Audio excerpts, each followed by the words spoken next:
There are several hints throughout the M. Night Shyamalan Aliens episode that Morty was being simulated, and that Rick was aware of it the whole time. Rick watching Morty suspiciously at the end of the scene when Morty bumped into the garage wall. Rick acting out of character and goofing around with Morty when they're gathering crystals, probably to see if he would notice. When the second simulation ended, the crystals that were gathered don't disappear. The Zagarians referring to Jerry as another real human in the simulator, as opposed to a third. Prince Nebulon says that Rick Sanchez is the target, and makes no mention of Morty at the time.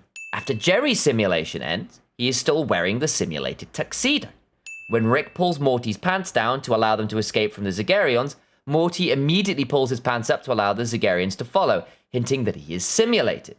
Before the third simulation ends, all the supplies Rick needed for concentrated dark matter were coincidentally on board the ship. Morty also finds the ingredients almost immediately, despite his lack of scientific knowledge. When boarding the escape ship to leave the Zagarian ship in the second simulation, Rick simply pushes over the guard, causing the guard to fall down with no resistance.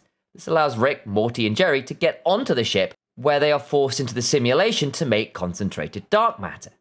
In real life, cesium is highly reactive in water, and explodes if it comes into contact with it.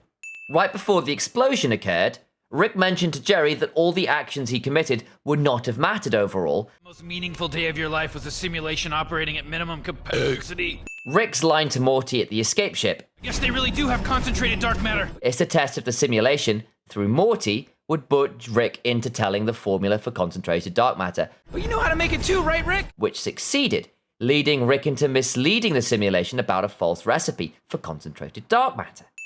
For even more useless facts, watch the linked video.